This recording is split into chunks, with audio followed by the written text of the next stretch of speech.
Welcome back to Nick Comic Corner Classic Non-Classics. This is episode number 2279 and Doubleshot number 2273. I have a Marvel trade and a DC trade. First that we have is Star Wars, The Hidden Empire. Yeah, this actually is the conclusion of this is a series of 3 little mini events in Star Wars that started with the awesomest that is War Bounty Hunters, continued with the Crimson Dawn, and now this. This is basically what Liquitas, where she's declared open warfare on, well, the crime syndicates as a distraction while the rebellion deals with whatever. So that's mostly put to apply this series. We also get a tie into what goes on Dr. Aphra, where you have Africa controlled with the Spark Eternal. But, yeah. And we also have, at one point in the book, we actually have Palpatine contacting the heads of various syndicates like Jabba the Hutts, basically everyone except Crimson Dawn. We're all fighting each other. It's like the Hidden War, or at least this one, the Hidden Empire. This is, of course, written by Charles Scholl, because of course it is. The artwork is done by Stephen Cummings. And this book was really good. And sadly put at the end of the story, Crimson Dawn is done. Yep, they are disbanded and basically, well, they just go their separate ways. And Lady Quitas, who knows, she's a machine again. If you're not familiar with this woman, she popped up in the Solo movie, where she was a love interest of Han Solo. Of course, Vader gets involved in this book, because of course he does. And I would get this book roughly a 9.5 out of 10. I won't spoil too much of this book, but just really good. Alright, next up we have is a book that, according to Alan Moore, should not exist, because DC likes screwing him over. We have Before Watchmen, Minutemen, and Silk Spectre. You're probably thinking, Nick, why the heck did you get this thing?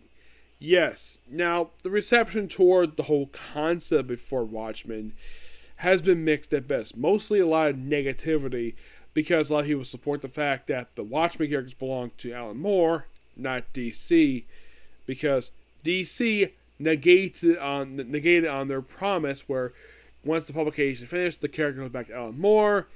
That didn't happen. So anything associated with the Watchmen series that's not the main Watchmen book is considered, for some people, not canon, completely necessary. Before Watchmen is a series of 6-issue miniseries. Also have backup stories that are sadly not in these trades for some reason. I don't know why. If you're curious who does these books, The Minutemen is done by Darwin Cook, who writes and draws. Amanda Conner does Silk Spectre. Minutemen is set in the 1940s. The Minutemen basically watch a version of the JSA. The Minutemen themselves are mostly put, basically, the characters popped up in flashbacks in the Watchmen book. So, essentially, it's comprised of the Hangman, the original Owl, Silk Spectre, the Comedian. The colorist of the book is Phil Noto, which is interesting. And Darwin Cook did the co-writing with the Silk Spectre book. Yeah, so we mostly put just basically detailed stuff related to them. It's almost like a flashback book, and the way they have these pictures in the book, they remind me a lot of the old classic JSA stuff. Mm-hmm.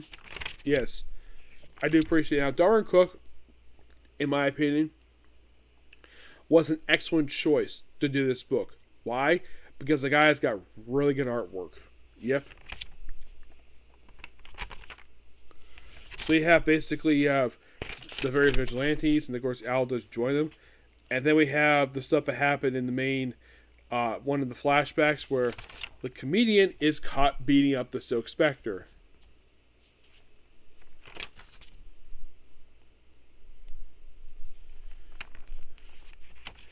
Yeah, that's actually, and this guy called Dollar Bill. Yeah, he also got his own one-shot, which actually is sadly not in here.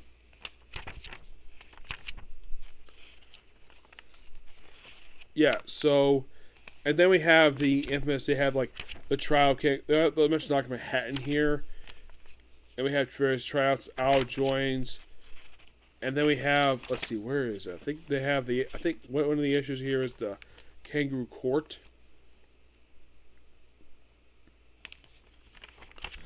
Yeah.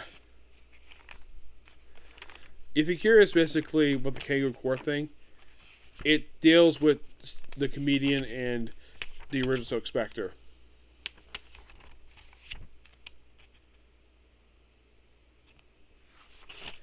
Yeah, so basically he's pronounced guilty of beating up Silk Spectre, and it is presumed he basically tried to rape her. Yeah. So he's kicked out of the group.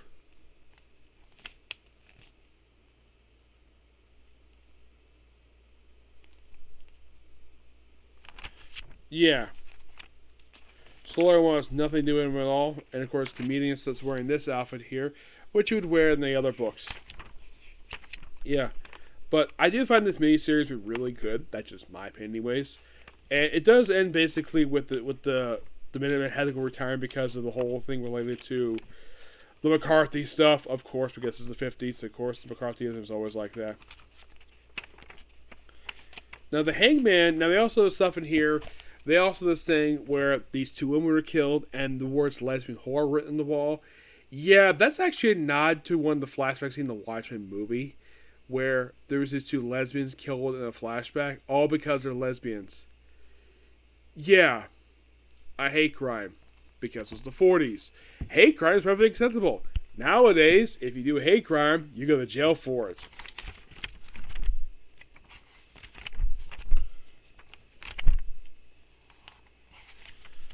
So pretty much by the time you wrap up this miniseries, move on to the Silk Spectre book, which is actually not focused on the real Silk Spectre. It's focused on her daughter, who's a teenager in the 60s. Yeah, that's most what this is. It's focused on her, and she's like hanging out with this guy, and this book was actually not, well, the guy she's hanging out with in the Watchmen book. It's drawn by Amanda Connor, who does an excellent job drawing this. Yeah, we see she falls in love with this guy that she meets. Yep. And then, of course, basically, like, well, she also fights crime in her spare time when she's not basically just doing it with him. Like, everything's going hunky-dory.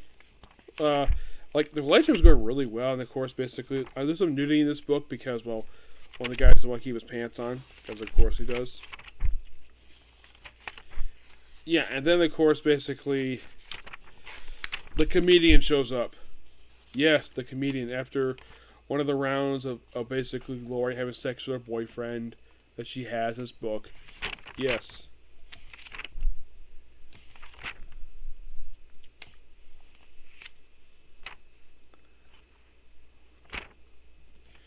Yeah, then of course the comedian, yes, the comedian, who by the way is wearing the outfit he would actually see in the flashbacks in the Watchmen book, where he kidnaps Laurie's boyfriend, who by the way is naked, forces him to write a letter and to leave Laurie alone.